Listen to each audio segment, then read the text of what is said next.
and about how people were acting, and in fact, tomorrow they're all going to be parading down this road. There's going to be the Caesar, his wife, the Praetorians, and of course also the slaves, and also all the other people, maybe even some gladiators. But of course, some of those we're going to be also able to see outside as we leave the Colosseum. When was that, Susan? I'm sorry? When was that? Tomorrow. Tomorrow is the parade. I think, ti ricordi che ora è la parata domani? No, mi dispiace. I think around 11:30 or something like that. I'll check it out on my phone later on, so I'll tell you, okay? Credo comunque intorno alle 11 she thinks you're saying around 11:30 or around 11 o'clock. Alright, so enough about the parade, enough about the non mi dica. the lights not on. kids that were up on the arena before we entered. So we're going to stop here for a second. So what is this? Oh, a corridor, right? But this is a special kind of corridor. This corridor passes exactly underneath the gates of the dead, right? Upon which, through which we were walking into the arena. This is the corridor through which, amongst others, the gladiators would walk into the Colosseum. Because you thought the gladiators walked in through the same gates through which the people walked in? Of course not. They would have been assaulted by the crowd who loved them, who loved to see them and to watch them fight.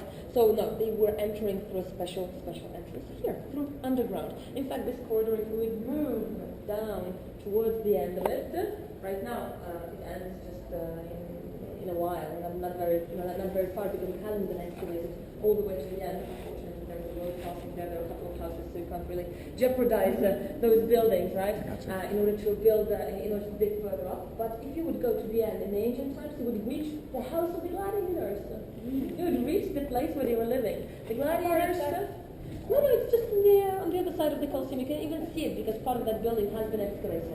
So when you leave the Colosseum, for example, you have to go all the way around. That's right, I think we saw yesterday. And then you can find and see the ruins of the Ludus Magnus. In Rome, this was such a huge city. We had 4 schools for the gladiators. Okay, 4 schools. This was the biggest of them all. It was called Ludus Magnus, the biggest one, the biggest of the Ludus. There were hundreds of gladiators that were training there and that were preparing themselves for these games. And then, when the time was due, the day before the games, you know what was done? In the house of the gladiators, they would have a dinner, they would have a party for the gladiators, like last supper, something of that kind. And then these gladiators, the next day, they would come, as I said, through this passage here, to the Levogea of the Colosseum. There they would be received, probably by the staff of the Colosseum, that would accompany them to a chamber where they could get changed, where they could actually put on their real armory, where they could get their real weapons. Because when they were training in the Ludus, they were never ever wearing the real uniforms, and they were not fighting with the real weapons. They were fighting with wooden swords, wooden spears, because the wood prevented them from hurting themselves, but also the wood was much heavier than the real metal arms and the metal equipment, and that's the reason why, that's how they built up the muscles. They became stronger, they became more powerful, and they became quicker in all the moves that they were doing, okay? But this was a passage that was not only used by the gladiators, it was also used by carriages, it was also used by the staff of the Colosseum that were bringing the animals and other types of equipment here into the Colosseum. And here on the sides, you can see these openings. These openings were actually big, huge elevator shafts. Way ahead of their time, and these big platforms, with the help of a counterweight system and with the force of the staff, of the people who were working here in the Colosseum, these platforms would be lifted up to the level of the stage, and this is how you would get all of the decorations, the equipment, and the gladiators and even the animals up to the surface. Okay, so this is basically what these chambers here on the sides were used for. Otherwise, on the floor, on the ground, you can see the original pavement of this area of the Colosseum, and also how the entire sections of the theater were paved with this particular type of terracotta tiles that are placed with these herringbone system. At this point, and then a little bit further up, and here we can see still these elevator shafts.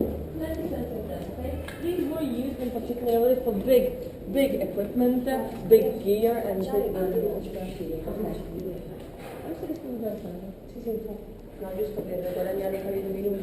Okay. So if you want to go and if you want to come over here, the big group is going to walk out. And we were talking about those different kinds of games that were being held here. Not only the gladiator games, but also like the beast and naval battle, naval things. So let's talk a little bit more about those times when the Colosseum was still of this water. They got the water here, as I told you, through this system of aqueducts, of pipes that were already used for the house of Nero. And how did they get the ships inside there? You probably wonder. Well, they didn't have to really bring the ships inside because the ships were already here, and they were probably docked down here in the Hypogeum. Actually, the passage through which we're going to walk now to get to that section that was underneath the stage, it is probably one of those docking stations of the ships. Okay? You have to also imagine that these ships were not like real ships. They did not have the deep part underneath the water. They were like rafts. They were flat below, right? And then just on the top, they were made to look as though they would be real original ships. And then on these ships, different kind of gladiators would stand. They would jump from one ship to another. They would set them sometimes on fire. And this is basically how these games look like. These games were held here just for a short time, a year and a half, up until the time when the Emperor Domitian had come to power, and at that point he decided to build a permanent structure down below the stage, and at this point the further filling of the Colosseum was water became impossible, and these games had to come to an end. Or at least here in the Colosseum they had to come to an end. In fact, for the purpose of these games later on, they built other structures. Domitian, the same guy who modified the Hypogeum of the Colosseum, he had constructed a naumachia, so a stadium for the naval forces in the area of the Basilica of St. Peter, the current Basilica. So look, this was probably one of those docking stations for the ships that were after the Colosseum. Later, it was used for the purpose. Of course, what I am telling you right now is not scientifically 100% proof. Yeah. These are hypotheses, okay? But since this hypothesis is backed up by the head archaeologist of the Colosseum, a lady called Rosella Rea, we think that it is very, very probable that these kind of games were held here.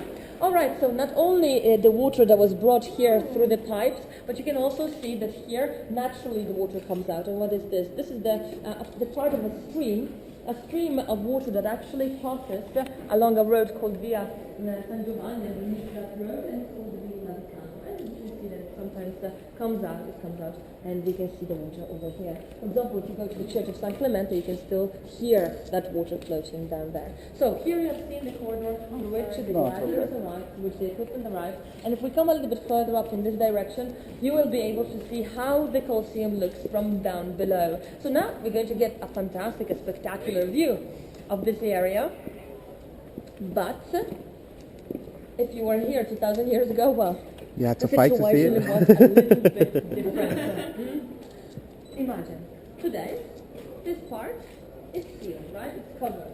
This is a modern stage, a modern reconstruction. In origin, not only this part was closed, but in origin, this stage stretched itself all the way up to the opposite side. So how was it in here? It's pitch dark. Couldn't see anything. There was no light coming in. Where? It was all covered by the wood. The stage was made out of wood. On top of the wood, they poured sand.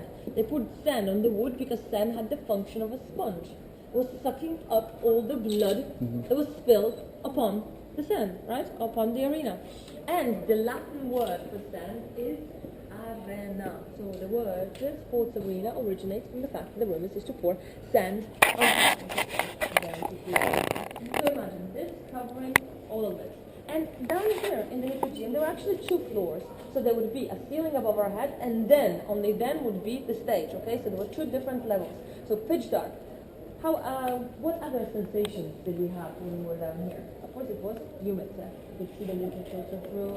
So it was very, very humid. So it was hot during the summer and probably quite cold in the winter. Then it was smelly, because imagine here we had the cages for the wild animals that themselves were already kind of smelly, right? Yeah. But then in the cages you had the excrements of these animals, right? Then you had here the storage rooms for the weapons that the gladiators would use. Many of these weapons, they were still dirty from the blood and from the entrails of those that they had used to kill, and they were lying here somewhere. Probably there was a room down here also that was used for the corpses, for the storage of the dead bodies before the games have ended and before they could be transported outside. So imagine all of this created a sort of an unpleasant little perfume in here. So it wasn't a very, very nice area where to be. Then another thing, it was very loud in here. It was loud because imagine, on this road upon which we're standing, which is the vastest of the road, is the widest of the road of the underground, here, not only, as I told you, the gladiators and the animals would pass, but also carriages. Carriages whose wheels were lined out with what? With iron or with metal, and the metal upon these terracotta tiles was probably creating a lot of noise. Then probably people were screaming to each other in order to communicate different things. And also, above your head, you had this stage where games were going on, so probably you were hearing a lot of these paws of the animals running around, right? A lot of the screams of those that were being torn up by the lions, and of course, the 70,000 people crowd that was cheering. So it was quite a different atmosphere down here than what it is today, when it's nice, ventilated, illuminated, and very pleasant smelling. So do you think these were all walkways or rooms? These were walkways, Yeah. and these on the sides, these corridors on the sides, were actually again elevator shafts. Okay. So you have to imagine that here in the Colosseum we had these big platforms through which big, as I told you, animals and big types of decorations were lifted up, and these ones were used for smaller animals. So imagine this, representation in the morning. In the morning you had the animal games. So you would actually bring in different kinds of animals in here. But the animals were not kept down here all the time, because that would have been impossible. I mean, we were talking about how bad the situation was here. The animals were valuable. They were purchased from the people who were were making commerce with the animals, who had captured them where? In Africa, in the Middle East. So they were expensive creatures. You paid a lot of money to get them here. You didn't want them to get killed here before No one could see, right? Yeah, before they were seen. You wanted people to see that. So basically they were kept probably in some structures that were located outside, and then just a day, maybe 2 days before the games, they were be taken down here. And they were kept, most likely, in the rooms, in the chambers that you see here on the side walls, okay? So they were kept down there, and at the time when the games were about to start, they were taken to the elevators. But before you started to lift up the animals onto the stage, you had to prepare the stage. So imagine, upon the stage, they would build up a small kind of a set. They would build up maybe a hill, maybe a forest, maybe a palm tree they could, maybe a small lake they would create. And in this enchanted land, they would let loose special types of gladiators that were trained and prepared to fight the animals, okay? Because the gladiators that were supposed to fight the people did not fight the animals, or very rarely. Anyway, so these gladiators that were prepared to fight the creatures, they would come onto the stage, they would walk around this artificial landscape, okay? And then all of a sudden, imagine, out of the mere earth, a lion is jumping up in front of them. So they have to combat that lion, okay? And imagine the roar of the crowd, the special effect. It's the same as we see in 3D movies right now. It's exactly the same thing, yeah? And then as he has finished fighting the lion, then behind him a flock of wolves appears, okay? And it was possible thanks to these elevator systems. So if we go right over here, I will show you how these elevators actually were distributed. So basically, this is the main road. On the side we had smaller roads, and then in the middle we had, of course, all of those elevator shafts. Follow me over here. You can see over here another path that was passing, and on the sides probably these cages of the animals.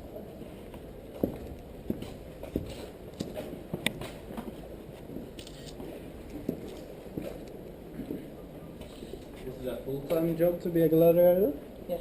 Yeah? Absolutely. So Absolutely. they get paid and live for free and stuff like that? Well, yeah. We're going to talk a little bit about the gladiators a little bit later on. I want to show you this now. Here, you see, there's a very, very narrow passage, and you can see that the passage is divided in these rectangular spaces. In each and every space, there was a platform. There was an elevator that was lifting up the animals. So 60 of these platforms all around. Okay. So about you can get about 60 lions or 60 panthers, 60 wolves, or whatever, up to the surface at the same time, and that was something pretty neat. How were these elevators operated? As I told you, some of them were operated through a counterweight system, and some were operated by the people. And here, in fact, you can see one of these, a hole in which you would put a sort of a column. This column, from this column, there would be sticking out 4 sticks, and at each stick there would be a person who would actually have to rotate that column. So here, when there were 2 floors, there was a total of 8 people that would actually turn this column around, and there was a rope tied to that column that raised every time that you were making a twist. It was becoming tighter, tighter, and tighter. And this is how the platform would be lifted up to the surface. Then there would be a trapdoor in the stage, and the trapdoor would swing open, and the lion or whatever other creature could jump up. This is one of those halls. This is an original one. There's plenty of them around, but this is an original one that has managed to preserve from those ancient times. And there's a curious thing that you can see written upon it. See, there's an inscription. This is number 8. Number 8. Why would they number these kind of halls? What would be the purpose of that? What? Okay, they know which animal is in which. Absolutely. Because today, when you're making a movie, you just don't put the actors and then whatever there on the stage and say, okay, do whatever you want. No, you say, first you come in, and you do this, then you come in, and you do this. The same thing here. This is a proof of the fact that there was a very, very good organization provided to these games, okay? That there must have been some kind of a director who was deciding when, what, where, how, which. Okay? And how were they communicating? Probably they had to meet a couple of days before, maybe even a week before the games, and they had to already establish a sort of a program of what to do, when to do. For example, there would be these 8 people here, and it would be said, you are operating wrench number 8, okay? Wrench number 8. So when you're going to hear the sound of the trumpet, at that point you start to pull, and you pull out the lines, all right? And there would be somebody else that would be operating wrench number 5, and they would say, okay, when you hear the sound of the bells, you start to pull, and you pull out the bears, okay? So something like that. Huh? So these were the basically the proof of the fact that there must have been a good organization. How often do you have it? We had them at least 2 times a year. So not that we have the ball games every Sunday, Yeah. but at least 2 times a year. All right. Needs a little bit more organization there. Yeah. A week or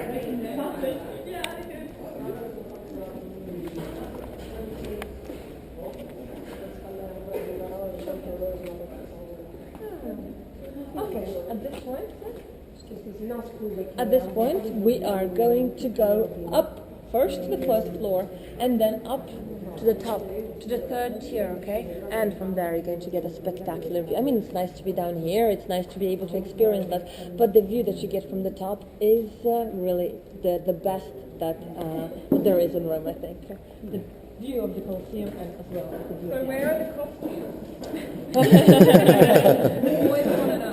You know what? The group that was here before, they took them all. Oh, are you joking?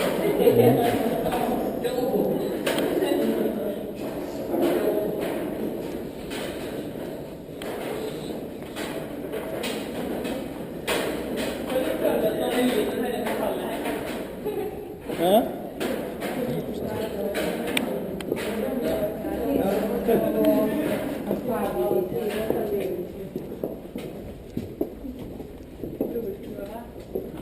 And you can also see something else here. You see downstairs which color the blocks have? Yeah. You see that they're much, much brighter than the Colosseum walls that we see above, because these ones for a very long time were underground. Not underwater, but underground, because imagine when the Colosseum was abandoned, when they had the last game about the beginning of the 6th century AD, then this area, just as the area of the Forum, which we're going to visit later on, just filled in with what? With trash, with pebbles, with earth, with whatever. So for a very, very long time, all of this area down below was buried.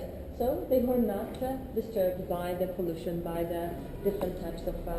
Like weathering effects and everything. Yeah, absolutely. So that's the reason why they're a little bit more of a real shade. Okay. Not as dark as we see the Colosseum at the top.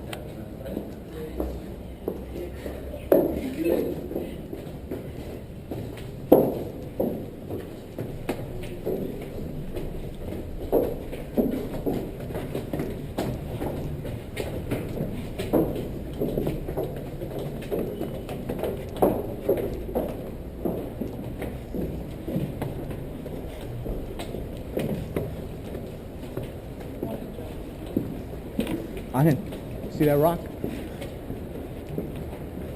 Go in the hole.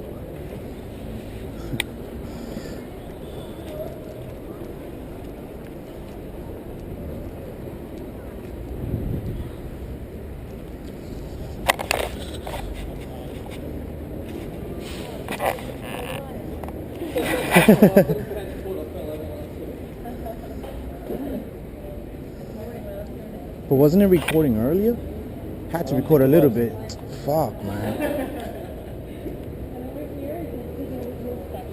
See how the original steps that were going up to a higher level used to look like, okay? For the audience, of course. For the poor audience. Because the rich guys, they were sitting more or less on this level, okay? So the poorer you were, the higher you sat. And Things you can haven't also changed.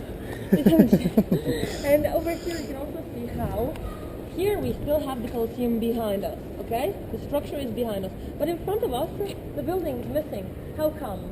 Well, because this whole section is facing southwest, unfortunately fell down during an earthquake that took place in the year 1349. That's the reason why this side, the Colosseum, has a different appearance. It's narrower and it is lower than what it is on the northeastern part. Was it more of it didn't fall in? Yes.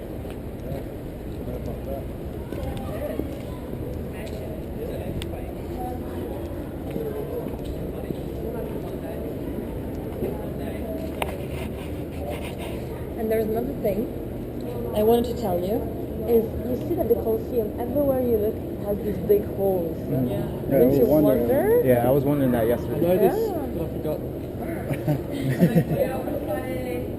No, isn't it how they were built? How they were... Chi? Ah sì, è rimasta? Ah, certo. Ah, okay. Isn't it how it was built? Yeah. No, she's saying that she wanted to stay the whole night in the Colosseum, can we stay there? So no, the way it was built out of these big chunks of travertine. Travertine is limestone. The Romans imported from the area of Tivoli, the current day Tivoli, the ancient Tibur.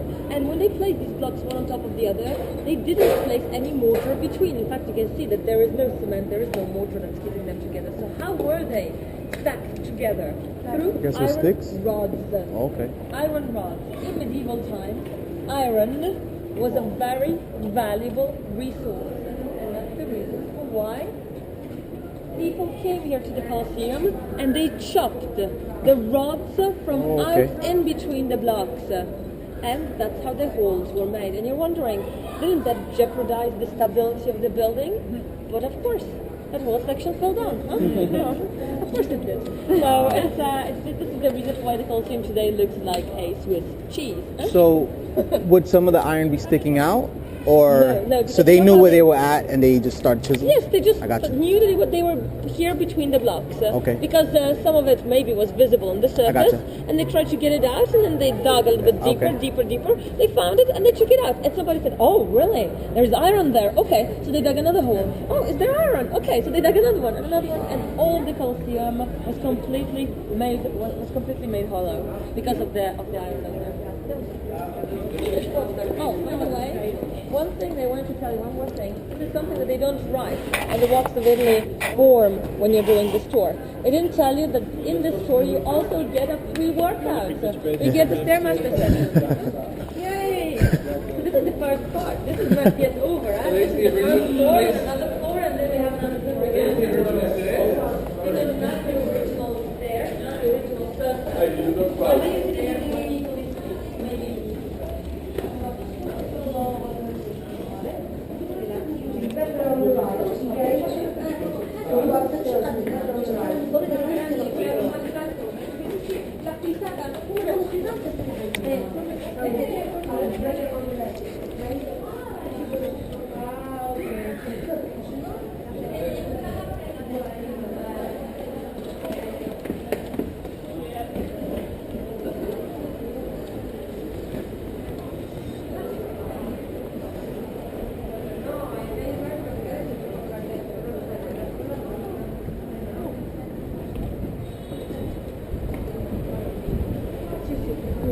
okay, here, if you come with me, onto the right.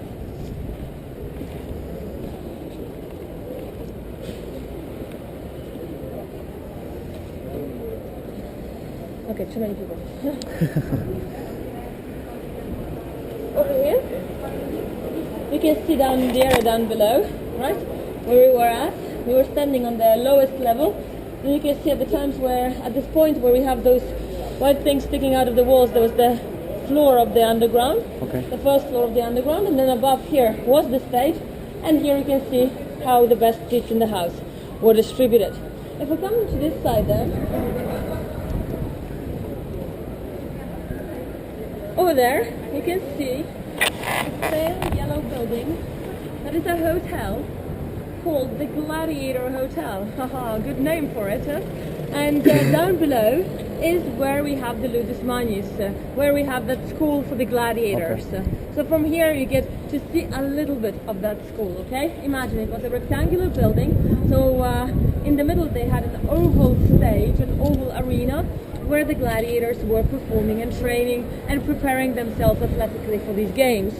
So what you see currently dug out is just 1/3 of that building. So imagine how huge of a structure it actually was.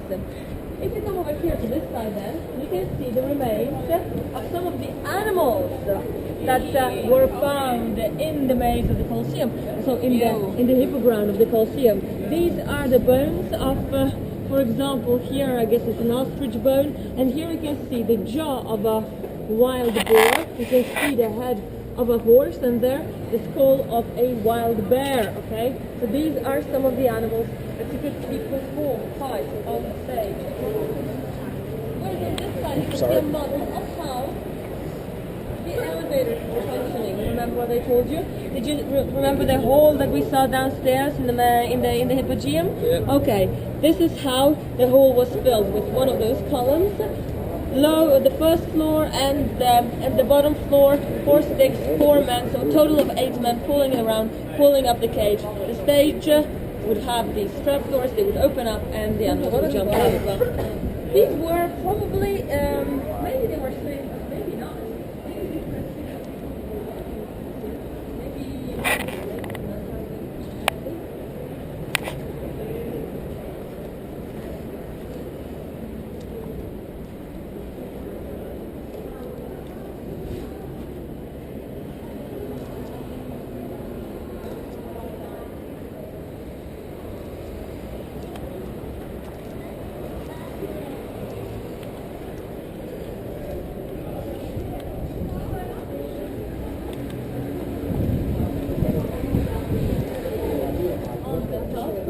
And on the second level,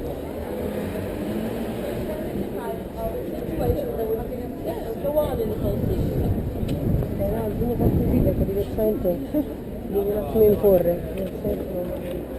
All right, come closer here. Here you can see the people that were sitting on the 3rd tier of the Colosseum. So these are not the richest people. This is like the middle class, maybe in some cases the lower middle class. And what can you see here? The different things that people were doing. Some people, as you see, they were preparing a meal for themselves, because the games in the Colosseum sometimes lasted an entire day. There were no concession stands, no restaurants, no bars inside of the Colosseum. All of those structures were located outside. But if you went and left the games during the performance, maybe when you came back you wouldn't find your seat, because maybe it was already occupied by somebody else. So you didn't want to leave during the performance. That's the reason why people that were coming here to the Colosseum, they would bring a picnic basket with themselves with a portable stove, and they would cook their meals directly here on the benches of the Colosseum. Some other people, what would they do? They would do vandalic acts, okay? They would be carving in the walls, in the back of their seats, the different type of gladiators that they had just seen perform on the stage. These kind of objects, they still have remained. We can still see them here and there in the museums, even here in the Colosseum. There's a part where you can actually see them, and these are today they're, valuable objects, but in the past they were just acts of vandalism. Over here you can see people who are playing a sort of a game, because during the recesses they had nothing to do. If they were getting bored, they could actually concentrate themselves on a sort of a board game. Maybe they were playing roulette or something similar to that, or marbles. Here you can see some women who are doing what? Well, they're putting up their hair, they're talking about makeup, they're talking about the new fashion that has arrived. Nothing new under the sun, eh? And over here you can see some people have gotten a little bit too much to drink, and they have gotten into a fight. Maybe over some gladiator that one person has bet their money on and he has actually lost. Downstairs here you can see how the situation below the stage looked like. So you can see people here working, preparing, painting the different sets that were later going to be pulled up onto the stage. You can see the animals who are already being put in the cages, and the cages that are slowly being lifted up to the top so that the animals and the gladiators could come out. So this is basically what was going on here in the Colosseum 2000 That years is Poles? ago. Yes, yes. See that? Allora, andiamo. Now we're going up. So here. The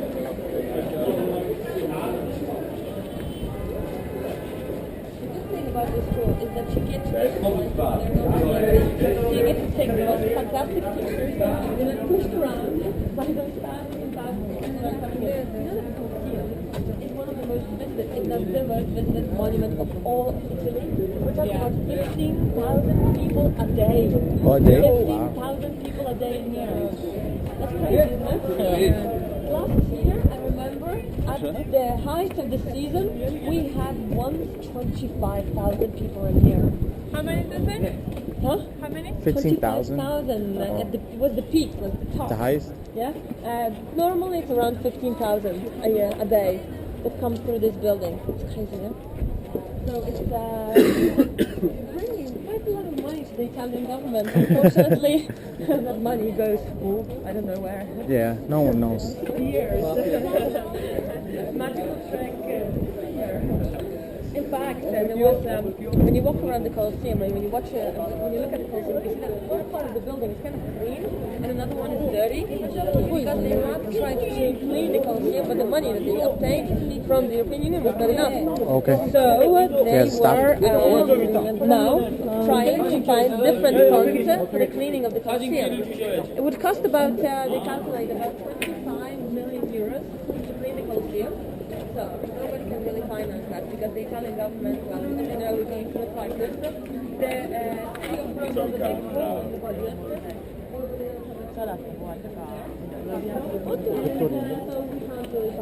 So a private person, these are just some of the decorations of the Colosseum. So a private person's name is Diego de la Valle, who wanted to clean the Colosseum. He wanted to give the money for the cleaning, but then of course in exchange he wanted to be able to use the Colosseum as part of his brand, or at least for a while. The Italian government is saying, no, we shouldn't let him do that. We cannot really, have our national monument be used for commercial acts. I mean, for Christ's sake, he wants to give the money. He wants to clean the building. Give him the possibility. Oh, the 25, he wants to pay the whole thing? Yes.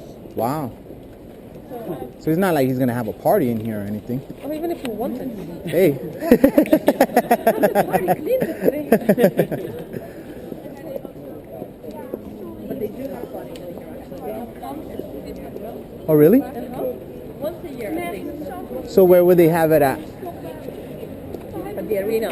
Oh, But they're okay. very small. Yeah. For a very small amount of people. All right. No more than Nice. 300 people at the time. Uh-huh. So, and they're all the money from the concerts goes to charity. Okay. So it's So I'm sure it's a pretty penny to get in. about 1,000 euros. Wow. Yeah, the first person who had a concert here was in 2003, Paul McCartney. Okay. Yeah. But do they at least let you drink? No. No? Ah. That's too much money for a party then. And imagine just like 30 years ago, you could come Yeah. in here at night. There was nobody who was Oh, guarding really? the building. Wow. Yeah, I have friends that remember how it was. That would come in here with when they were teens, and they would come here with a beer, with a joint, and they would jump in and have a party.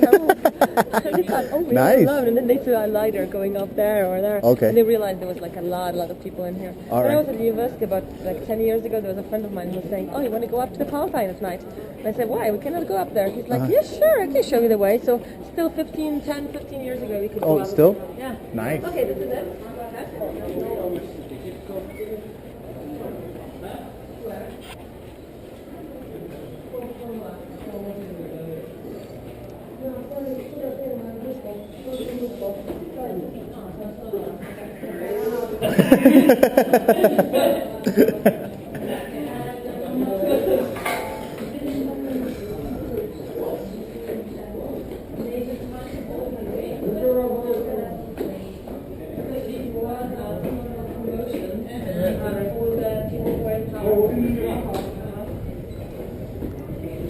We have to be very, very restrictive when we come in here. We have to always stand down there and say no.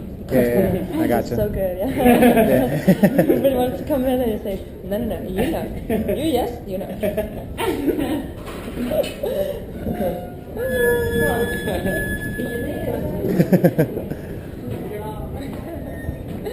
So look, this is basically how all of the passages look like under the sea, okay? They had this vaulted ceiling, and in this case you can even see exactly how they did these ceilings. You can The see that they arch? did them out of